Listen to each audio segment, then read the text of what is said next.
Good morning everyone. Word the world YouTube channel में आप सभी का स्वागत है। आज हम लोग करंट अफेयर का फुल डिस्कशन करेंगे और करंट अफेयर के साथ ही जो भी रिलेटेड स्टैटिक जीके आता है उसे भी हम सब कवर करते जाएंगे, जो आपके सभी प्रतियोगी परीक्षाओं के लिए काफी महत्वपूर्ण होगी। तो आप लोग जुड़ना ना भूलें हर सुबह 5 बजे आपके अपने YouTube channel word the world पे, जिसपे आपको हर संभव प्रयास किया जाएगा कि करंट अफेयर का बेस्ट कंटेंट आपके लिए प्रोवाइड कराया जाए। तो आप लोग अपने जरूरतमंद दोस्त सगे संबंधियों के साथ इस इन्फॉर्मेशन को जरूर शेयर करें ताकि उनकी भी हेल्प हो। तो चलिए हम अपने क्लास को स्टार्ट करते हैं। तो क्लास को स्टार्ट करने से पहले कल का होमवर्क देख लेते हैं, जिसका बहुत सारे बच्चों ने कमेंट बॉक्स में आंसर भी दिया था।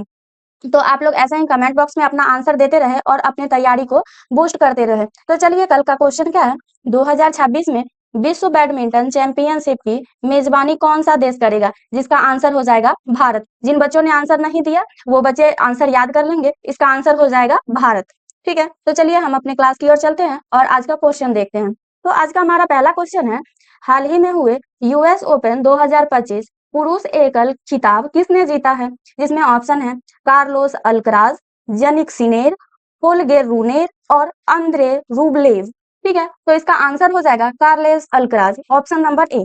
तो चलिए हम लोग कार्लेस अल्कराज जो है इनके बारे में कुछ जानकारी देख लेते हैं। तो ये जो था एक स्पेनिश खिलाड़ी है। ठीक है, इसने अपना प्रदर्शन जो है 2022 में यूएस ओपन जीतने वाले सबसे युवा खिलाड़ी के रूप में बनाया था। ठीक है, अपना जो है अस्तित्व बनाया था। ठीक है, आगे हम लोग इनके बारे में अगर देखें 2025 में इनका प्रदर्शन। ठीक है, तो 2025 में जो है इसे मोंटे कार्लो मास्टर पहला मास्टर 1000 खिताब और रैंकिंग में जो है नंबर 2 का स्थान प्राप्त हुआ है। ठीक है, आगे हम लोग जाने इसके बारे में। तो ये जो है फ्रेंच ओपन में जो है सबसे लंबा शानदार कमबैक के साथ खिताब जीता है। ठीक है, अगला है इसमें विंबलडन। तो विंबलडन में जाने तो इस ये जो है उप विजेता के रूप में जाना गया था।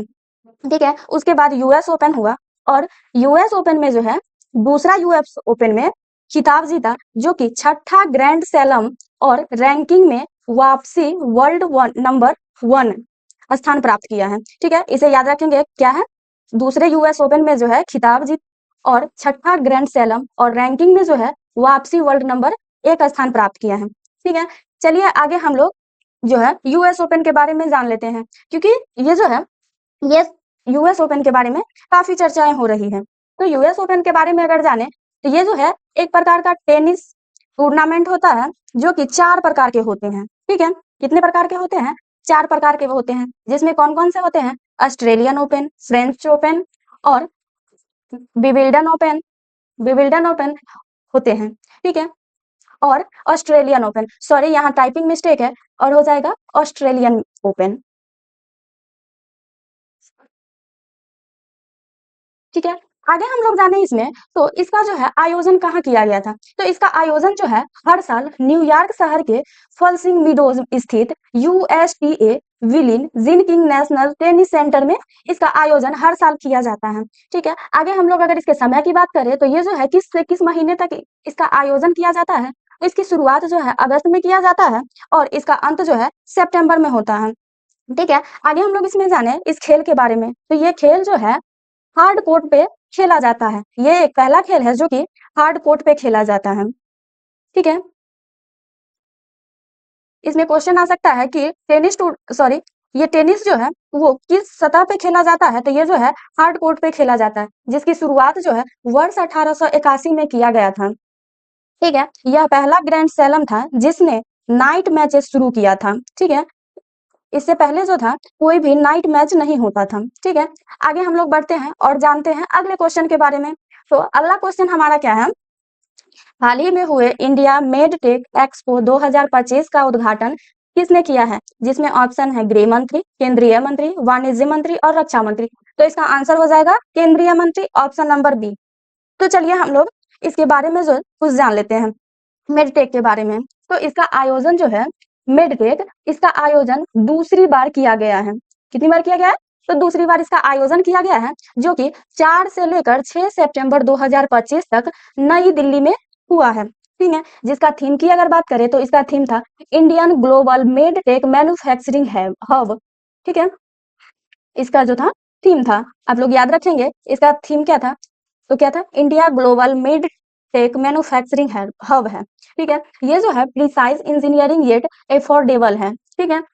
आगे हम लोग जाने इसमें तो इसका उद्देश्य क्या था, तो इसका मेन उद्देश्य था नवाचारी मेडटेक निर्माण केंद्र के रूप में इसको पेश करना। क्या था? नवाचारी मेडटेक जो है इसके निर्माण के रूप में पेश करना इसका मेन उद्देश्य था, ठीक है। आगे बढ़ते हैं और जानते हैं इसके बारे में, भारत के बारे में, क्योंकि ये जो आयोजन किया गया है ये भारत में किया गया है, तो कुछ जानकारी हम लोग भारत के बारे में जान लेते हैं। तो भारत की अगर बात करें तो ये जो है दक्षिण एशिया में स्थित है। आगे हम लोग अगर क्षेत्रफल की दृष्टि से बात करें तो ये जो है क्षेत्रफल की दृष्टि से 7वें सबसे बड़ा देश है, ठीक है। इसकी राजधानी नई दिल्ली है और इसका राजकीय भाषा जो है हिंदी और अंग्रेजी है, ठीक है। यहाँ जो है हिंदी और अंग्रेजी भाषा बोली जाती है। आगे हम लोग यहाँ अगर धर्म की बात करें तो यह जो है धर्मनिरपेक्ष राज्य है, ठीक है, सॉरी धर्मनिरपेक्ष देश है। यहाँ जो है विभिन्न विभिन्न जाति के लोग और धर्म के लोग यहाँ निवास करते हैं और उनके साथ जो है समानता का व्यवहार किया जाता है, उनके साथ किसी भी तरह का जातिगत भेदभाव नहीं किया जाता है, ठीक है। आगे हम लोग अगर यहाँ के वर्तमान राष्ट्रपति के बारे में जाने, यहाँ के वर्तमान राष्ट्रपति श्रीमती द्रौपदी मुर्मू जी हैं और प्रधानमंत्री श्री नरेंद्र मोदी हैं, ठीक है। आई होप आप लोग को ये पूरा डिटेल समझ आया होगा और भारत के बारे में आप लोग नई नई चीजें जाने होंगे। तो चलिए हम लोग आगे बढ़ते हैं और अपने अगले क्वेश्चन के बारे में जानते हैं। तो हमारा अगला क्वेश्चन क्या है, प्रधानमंत्री के द्वारा स्वास्थ्य नारी सशक्त परिवार अभियान कब शुरू किया जाएगा, ठीक है। जिसमें ऑप्शन है 7 अक्टूबर, 17 सितंबर, 20 नवंबर या फिर अभी पुष्टि नहीं हुई है, तो इसका आंसर हो जाएगा 17 सितंबर, ऑप्शन नंबर बी। तो चलिए हम लोग ये जो है स्वस्थ नारी सशक्त परिवार अभियान, इसके बारे में कुछ जानकारी देख लेते हैं। तो इसके बारे में जानकारी है, इस योजना को इस अभियान को जो है शुरू करने का उद्देश्य क्या है, तो इसका मेन उद्देश्य है महिलाओं के समग्र स्वास्थ्य, खासकर प्रजनन संबंधी, ठीक है, प्रजनन संबंधी स्वास्थ्य, एनीमिया नियंत्रण और पोषण स्तर को जो है सुधारने पर इसका मेन फोकस है, ठीक है। आगे हम लोग अगर इसकी सहभागिता की बात करें कि इसमें जो है कौन कौन से सरकारी कर्मचारी हैं जो इसमें भागीदारी निभाएंगे, तो इसमें जो है राज्य सरकार, केंद्र सरकार और राज्य सरकार के आशा कार्यकर्ताओं, आंगनवाड़ी केंद्रों और स्वास्थ्य विभाग की भागीदारी रहेगी, ठीक है। आगे हम लोग जानते हैं और अगले क्वेश्चन के बारे में। तो आगे हमारा क्वेश्चन क्या है, प्रधानमंत्री के द्वारा संयुक्त कमांडरों के सम्मेलन का उद्घाटन किस भारतीय राज्य में किया जाएगा, जिसमें ऑप्शन है नागालैंड, कोलकाता, केरल, त्रिपुरा। तो इसका आंसर हो जाएगा कोलकाता, आंसर बी, ठीक है। आगे हम लोग जाने तो ये जो है संयुक्त कमांडर सम्मेलन, इसका उद्घाटन कब किया जाएगा, इसका उद्घाटन जो है 15 अक्टूबर 2025 को किया जाएगा, जिसका मुख्य विषय है सुधारों का वर्ष, भविष्य के लिए परिवर्तन करना, ठीक है, इसका मेन विषय है। चलिए आगे बढ़ते हैं, कुछ जानकारी हम लोग कोलकाता के बारे में जान लेते हैं। तो कोलकाता की राजधानी कहाँ है, सॉरी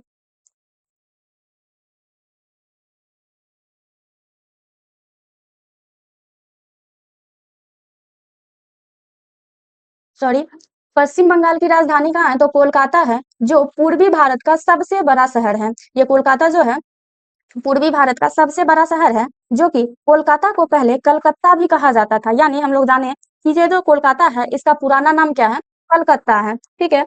आगे हम लोग इसमें जाने तो इसे जो है कोलकाता नाम कब दिया गया, तो इसे जो है वर्ष 2001 में आधिकारिक रूप से बदलकर कोलकाता नाम दिया गया, ठीक है। आगे हम लोग इसके बारे में जाने तो ये जो है भारत की राजधानी थी कब, तो ये जो है 1772 से लेकर 1911 तक भारत की राजधानी हुआ करती थी, ठीक है। इसीलिए जो है वर्तमान समय में भी कोलकाता को भारत की सांस्कृतिक राजधानी कहा जाता है, ठीक है। आगे हम लोग अगर इसके महत्वपूर्ण स्थल के बारे में जाने तो यहाँ के जो है फेमस स्थल कौन कौन से हैं, तो Howrah bridge, Victoria memorial, Dakshineswar मंदिर, ईडन गार्डन क्रिकेट स्टेडियम, ये जो है काफी महत्वपूर्ण है, जो कि कई बार क्वेश्चन जो एग्जाम के रहते हैं उसमें भी देखने को मिल जाते हैं कि कोलकाता के फेमस जगह कौन से हैं, जिसमें से आपको 4 ऑप्शन दिए रहेंगे, उसमें से आपको आंसर टिक करना है, ठीक है। आगे हम लोग जाने इसके बारे में, तो यहाँ जो है मुख्य रूप से कौन सी त्योहार मनाई जाती है, तो यहाँ जो है दुर्गा पूजा बहुत ही ज्यादा हर्षोल्लास से मनाया जाता है, जो कि देश भर में फेमस है, ठीक है। यहाँ जो है मुख्य रूप से बांग्ला भाषा बोली जाती है ठीक है, आगे हम लोग इसमें जाने तो कोलकाता का जो है हावड़ा ब्रिज दुनिया के सबसे बेस्ट और बिना खंभे के स्टील ब्रिज में से एक है। ठीक है, ये जो है सबसे बेस्ट है और बिना खंभे के स्टील ब्रिज है, जो काफी इंपॉर्टेंट है, तो आप लोग इसको याद रखेंगे। ठीक है, तो चलिए हम लोग आगे बढ़ते हैं और जानते हैं अगले क्वेश्चन के बारे में।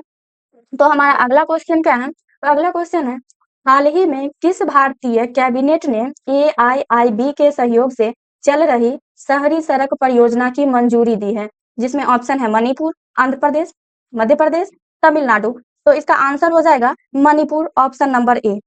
ठीक है, आप लोग को ये पूरा डिटेल समझ आ रहा होगा और आपको लग रहा होगा कि मेरे एग्जाम पॉइंट ऑफ व्यू से मेरे लिए इंपॉर्टेंट है, तो आप लोग चैनल को लाइक सब्सक्राइब और जरूर करें और बेल आइकन को प्रेस कर ले, ताकि जब भी नोटिफिकेशन आए तो सबसे पहले आपके पास आए और आप सबसे पहले इंफॉर्मेशन कलेक्ट कर पाए। तो चलिए हम लोग मणिपुर के बारे में जान लेते हैं, क्योंकि यहाँ पे जो है मणिपुर राज्य के बारे में चर्चा हुई है। तो ठीक है, आगे हम लोग इसमें जाने तो ये मणिपुर जो है पूर्वोत्तर क्षेत्र में स्थित है। ठीक है, इसकी राजधानी जो है इम्फाल है। इसकी स्थापना जो है 21 जनवरी वर्ष 1972 को जो है इसे पूर्ण राज्य का दर्जा मिला था। ठीक है, आगे हम लोग अगर इसकी भाषा की बात करें तो यहाँ जो है मुख्य रूप से मैते भाषा बोली जाती है या फिर मणिपुरी भाषा बोली जाती है। ठीक है, यहाँ के अगर धर्म की बात करें तो यहाँ जो है हिंदू, ईसाई और आदिवासी सभी धर्म के लोग यहाँ मिश्रित रूप से रहते हैं, यानी यहाँ जो है इन सभी धर्मों का मिश्रण निवास करता है। ठीक है, आगे हम लोग इसकी भौगोलिक विशेषता की बात करें, इसका जो भौगोलिक विशेषता है क्या है, यह म्यांमार के साथ अंतरराष्ट्रीय सीमा साझा करती है, जो कि एग्जाम में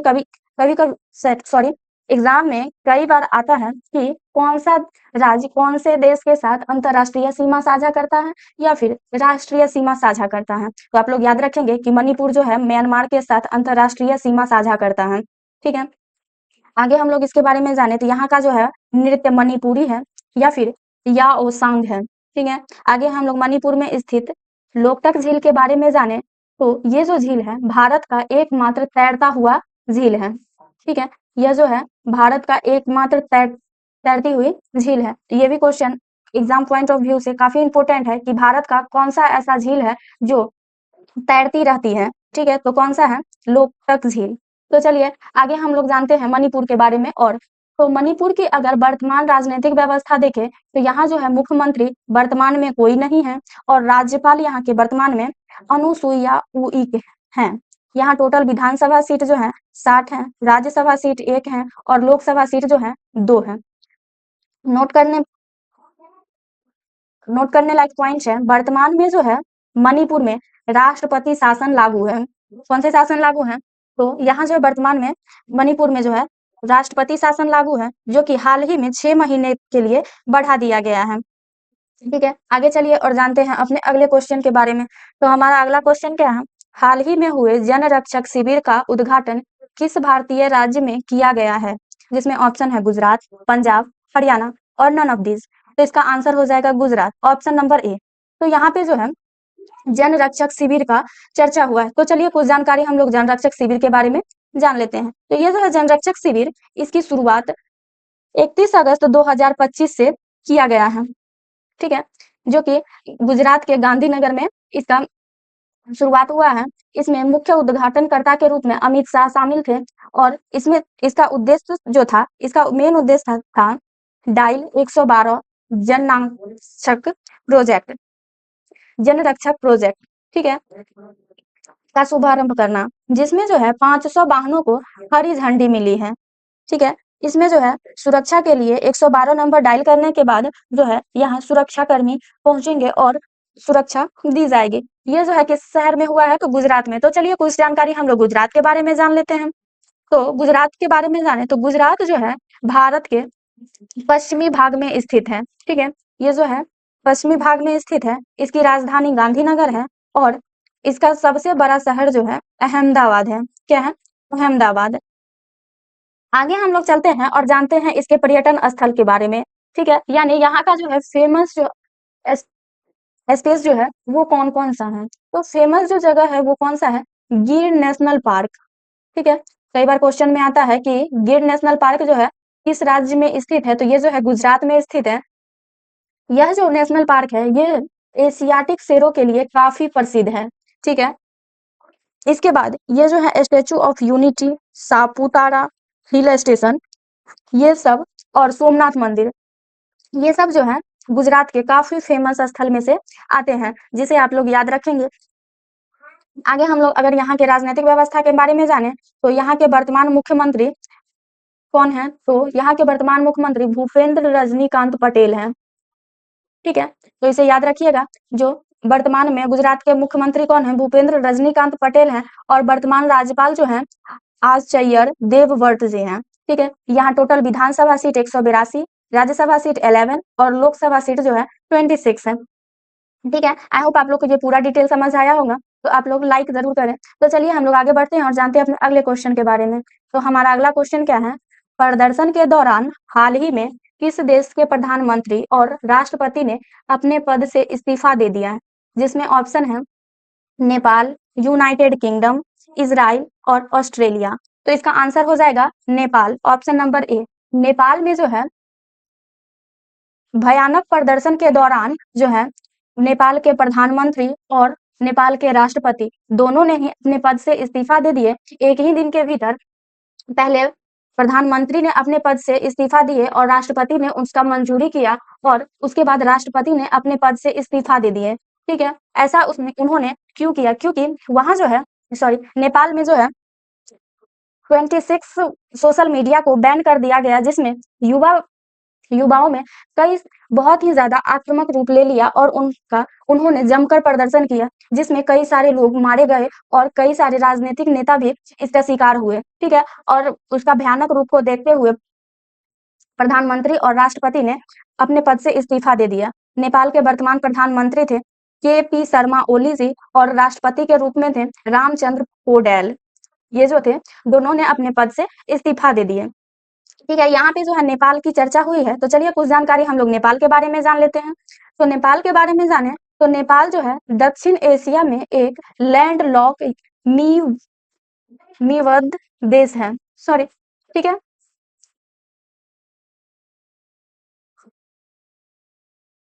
आगे हम लोग इसके अगर राजधानी की बात करें तो इसकी राजधानी काठमांडू है और नेपाल में जो है माउंट एवरेस्ट पर्वत शिखर जो है स्थित है, जो कि विश्व की सबसे ऊंची पर्वत चोटी है। ठीक है, ये जो है एग्जाम में पूछा जाता है कि विश्व की सबसे ऊंची पर्वत चोटी कौन सी है, तो इसका आंसर हो जाएगा माउंट एवरेस्ट, जो कि नेपाल में स्थित है। यहाँ जो है मुख्य रूप से नेपाली भाषा बोली जाती है और नेपाल जो है गौतम बुद्ध का जन्म स्थल है। यानी गौतम बुद्ध का जन्म कहाँ हुआ था? तो लुम्बिनी में हुआ था, जो कि नेपाल में पड़ता है। ठीक है, इसके बाद नेपाल के लिए एक इम्पोर्टेंट पॉइंट है कि ये इसका जो झंडा है दुनिया का एकमात्र गैर आयताकार राष्ट्रीय ध्वज है। ठीक है, तो ये भी question exam point of view से इम्पोर्टेंट है कि कौन सा ऐसा देश है जिसका झंडा एकमात्र गैर आयताकार आकृति वाला है, तो इसका आंसर हो जाएगा नेपाल। ठीक है, यहाँ की मुद्रा जो है नेपाली रुपया है और पड़ोसी देश की अगर बात करें तो भारत और चीन इसका पड़ोसी देश है। ठीक है, चलिए हम लोग आगे बढ़ते हैं और अपने अगले क्वेश्चन के बारे में जानते हैं। तो हमारा अगला क्वेश्चन क्या है? हाल ही में जीएसटी की नई दर में किस ऐप में टैक्स बढ़ा दिया गया है? जिसमें ऑप्शन है Zomato, Swiggy, all food application या फिर नन ऑफ दिस। तो इसका आंसर हो जाएगा all food application, option number C.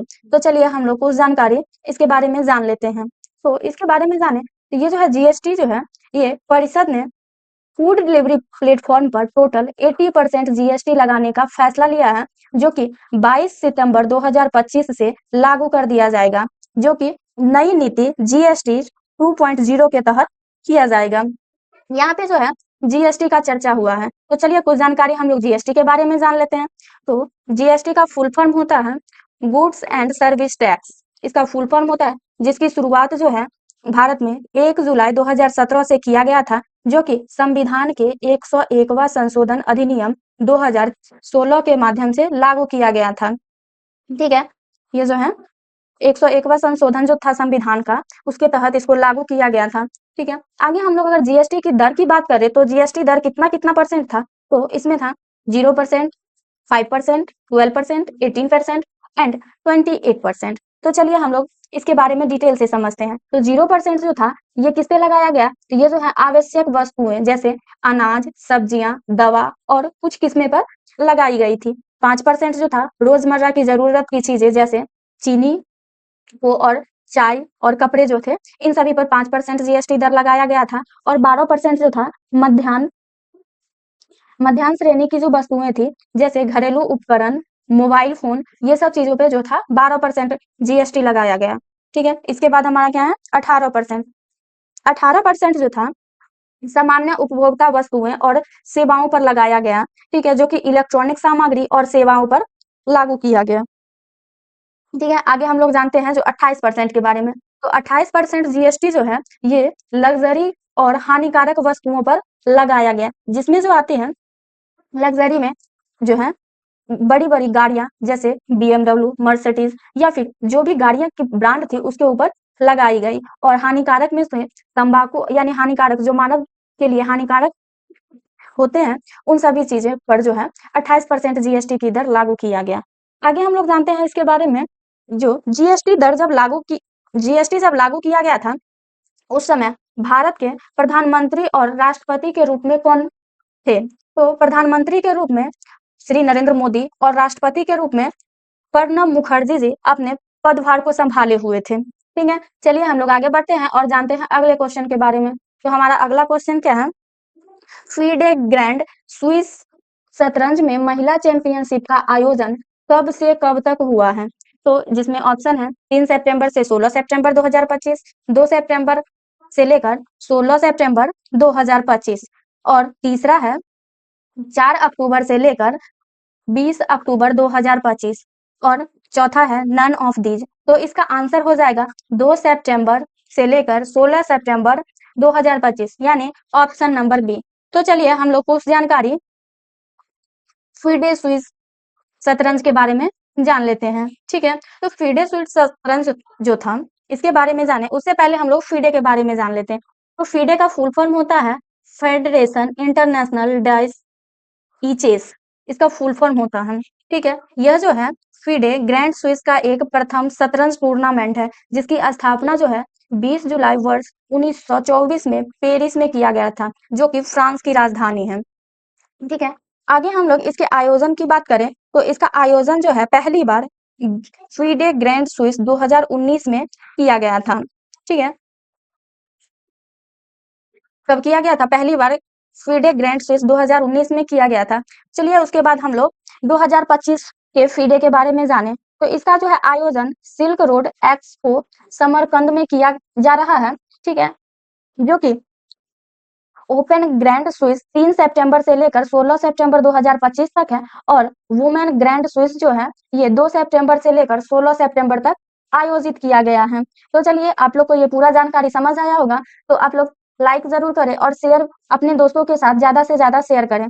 तो चलिए इसके बाद हम लोग अपने अगले क्वेश्चन की ओर चलते हैं और जानते हैं अगले क्वेश्चन के बारे में। तो हमारा अगला क्वेश्चन क्या है, हाल ही में कौन सा भारतीय राज्य 99.3% वाला पूर्ण साक्षर राज्य घोषित हुआ है? जिसमें ऑप्शन है हिमाचल प्रदेश, केरल, बिहार, तमिलनाडु। तो इसका आंसर हो जाएगा तमिलनाडु, ऑप्शन नंबर ए। तो चलिए हम लोग आगे जानते हैं और इसके बारे में कुछ जानकारी एकत्रित करते हैं। तो इसके बारे में जाने, इसकी घोषणा जो है अंतर्राष्ट्रीय साक्षरता दिवस के उपलक्ष्य में यानी 8 सितंबर 2025 को किया गया था, जिसमें राष्ट्रीय मानक जो था 95% और छात्र शिक्षक अनुपात जो है भारत में प्रथम स्थान है। कौन सा स्थान है? तो प्रथम स्थान है। तो चलिए इसी के साथ आज का क्वेश्चन का सेशन समाप्त होता है। तो आप लोग जरूर बताइएगा कि आप लोग को ये पूरा सेशन कैसा लगा। तो अगर आप लोग को ये पूरा सेशन अच्छा लगा हो और ये डिटेल पूरा समझ आया होगा तो आप लोग चैनल को लाइक शेयर सब्सक्राइब जरूर करें। चलिए इसके बाद हम लोग आज के होमवर्क के बारे में जानते हैं। तो आज का होमवर्क क्या है, टाटा इलेक्ट्रॉनिक्स भारत का पहला सेमीकंडक्टर फैब्रिकेशन प्लांट कहाँ बना रहा है? तो आप लोग कमेंट बॉक्स में इसका आंसर जरूर दीजिएगा और इस चैनल को ज्यादा से ज्यादा अपने दोस्तों के साथ शेयर करें और चैनल को लाइक शेयर सब्सक्राइब जरूर करें। Thanks for watching this video. और आप लोग जुड़ना ना भूले हर सुबह 5 बजे आपके अपने YouTube channel world the world पे। Thank you.